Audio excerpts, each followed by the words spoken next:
Hello everyone, UK here. In today's video, we're going to be taking a look at some tips and tricks for Xbox players. I played Sea of Thieves on console for almost 2 years before making the switch to PC. So there are a few things I picked up on Xbox before moving over. Before we get into the video, I'd really appreciate your support by clicking that subscribe button. And if you enjoy the video, don't forget to click the thumbs up. Now let's take a look at some tips and tricks for Xbox players.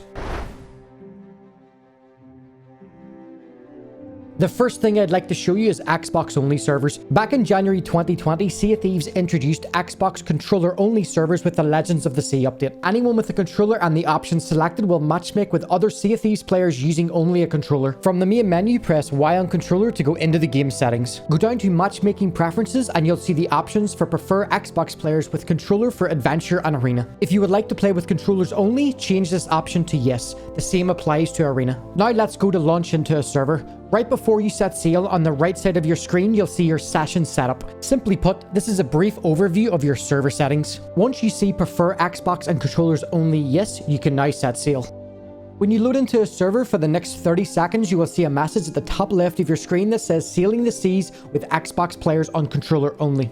Just to make you aware though, if there aren't enough players using controllers only, it will place you in a cross-play server with all players. But as far as I'm aware, this is quite a rare thing to happen. Unfortunately, if you invited a friend that is using a keyboard and mouse, they will be prompted with this message right after they accept your invite, meaning that they will not be able to join you. If you would like to re-enable crossplay, go back to the matchmaking settings and select no for controller only. Here's a feature that I have found several players still not knowing about: adding new friends. Rather than going to your friends list and searching for a crewmate's gamertag, hold down on the D-pad to bring up your remote radial and select the Make Friends emote. When you press submit, you are now friends on Xbox Live. A neat little trick, right? Oh my god, did we just become best friends? Yup. Communication in Sea of Thieves is extremely important. From using in-game chat to text chat, talking parrot to parrot is something that happens in almost every session. To set up push to talk in-game, select the game options, move down to controller, and then down until you see push to talk. For this example, I will be using the right D-pad as my keybind. When I press right D-pad and speak through my microphone, you will see a speech bubble in the top right-hand corner. This means your voice can be heard in-game. When you're in an Xbox Live party chat, you cannot speak in-game. But in order to do so, you must switch from party chat to in-game chat.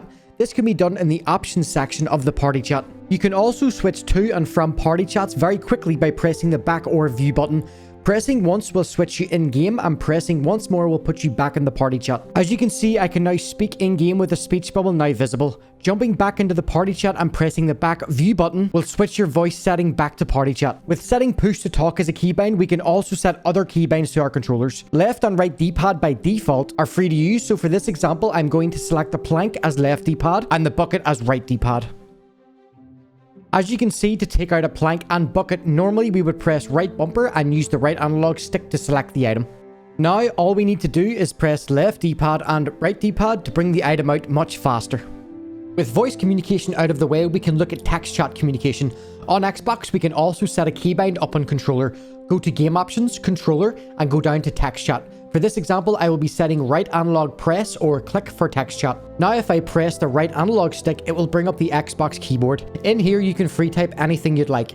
Type what you want to say and press the start button to send it.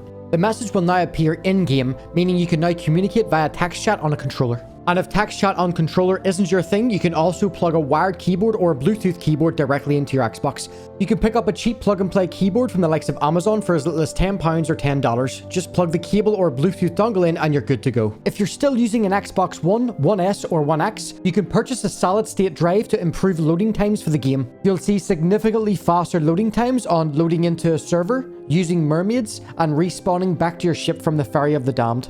Solid-state drives can be purchased quite cheap these days, so all you'll need is a solid-state drive from the likes of Amazon or a PC hardware retailer and a 2.5-inch hard drive enclosure, but I'll link some of those items down in the description for you. Once you plug in the SSD and it formats, it's time to move the game from the internal storage to the new external SSD. Manage the installation and select move, highlight the game you'd like to move and select move selected. The game will now start moving over to the solid state drive. And if you're using the new Xbox Series S or X, you don't need to worry about an SSD as these next gen consoles both have SSDs as default storage. Moving on to controller sensitivity. Sensitivity in games is all about the player's point of view movement speed. I highly recommend playing with the controller sensitivity until you find the sweet spot that is just right for you. To change your sensitivity, go to game options, down to gameplay, and again down until you see the sliders for controller sensitivity. Adjust the slider down or up, test, and continue to adjust until you find something that feels right for you.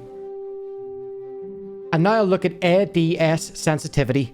ADS means aim down sights and is the terminology used when holding left trigger while using a weapon. When we ADS our weapon, we move to a new sensitivity which can also be adjusted. So not only do we have an overall controller sensitivity, we also have weapon sensitivity. To give you an example, I will adjust my flintlock sensitivity all the way down to 1. I'm not sure if anybody actually plays on 1, but this is just for an example. To adjust the settings of a specific weapon, go to Game Options, Gameplay, and then down to the weapon you would like to change. As you can see, having set my sensitivity to 1 has drastically slowed down my ADS sensitivity. Now changing the sensitivity all the way back to 10, you'll be able to see the difference in speed. I recommend giving the time to finding the right sensitivity that suits you, as not having it set correctly could affect your gameplay. Now let's take a look at FOV, or Field of View. FOV is the way we observe the game world that is seen on the display. Default FOV in Sea of Thieves is set to 78. To change this, go to Game Options, Gameplay, and you'll see the Field of View second from the top. Here I changed the setting all the way down to 60 as an example. Notice how zoomed in the camera is. If I now change the setting all the way up to 90, notice how much more fills the screen. Seeing more in your FOV is extremely important in Sea of Thieves, as you have the ability to see much more of the world during ship battles and even PvP. So I would highly recommend lifting your FOV to 90 if you haven't done so already. Sea of Thieves now has a reduce to hold feature. This means that you don't have to hold buttons in the game while reloading or dropping the anchor. You can simply press the button once to shoot a cannon or drop an anchor. To enable this feature, go to Game Options and down to Accessibility Settings. Scroll down until just after the colorblind settings and you will see Reduce Hold to Interact. Turn this option on.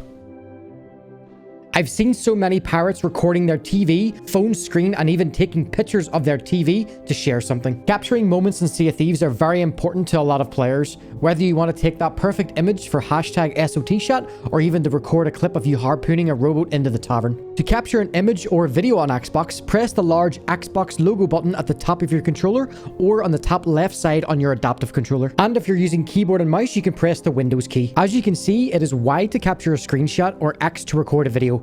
If you're using a Series S X controller, you can press the new share button once to capture a screenshot or hold to record a game clip. I'm going to press Y to capture this image of Flameheart. A notification will pop, meaning that the image has been saved. To view the capture, again press the Xbox button and cycle to the Capture and Share tab and select Recent Captures. This will show captures in order in which you have taken them. After a short while, depending on your upload speed, you will get another notification letting you know the capture has been uploaded to Xbox Live. Now that the capture has been uploaded, it's now time to share. You can do this on the Xbox itself or on your smartphone. On Xbox, select Share To and select one of the sharing options. To share on your smartphone, open up your Xbox app and sign in. When in the app, select My Library. Just like the Xbox, you'll be able to see all of your captures in order of them being taken. Select the image, then select Save. This will download the image to the gallery on your phone. From your gallery, you'll be able to share the image via WhatsApp, Facebook, Discord, and even Reddit. You can also share the capture from the app too. Press the share button and you will see a list of apps on your phone that you can share the image to. I'll be sharing this image to my Xbox newsfeed. Once you've shared the image, it will be live on your feed for your Xbox friends to see. When recording videos, you can choose how long the Xbox will record clips for. Again, navigate to Capture and Share and select Capture Settings. Select Record What Happened and you can change the clip's length from 15 seconds all the way until 2 minutes in 1080p. If you want to record clips in 720p at a lower file size, max length recording will be extended from 2 minutes up to 5 minutes. If for any reason you find a moment where you need to record more than your default time, press the Xbox button, then press the back button on the controller to give you more options to record your clip. And that is it for this video. I hope I've been able to teach you a few things about the Xbox that you might not have known, and hopefully you'll benefit from this. If you enjoyed the video, please click that subscribe button and don't forget to smash the thumbs up. Until the next one, thanks for watching.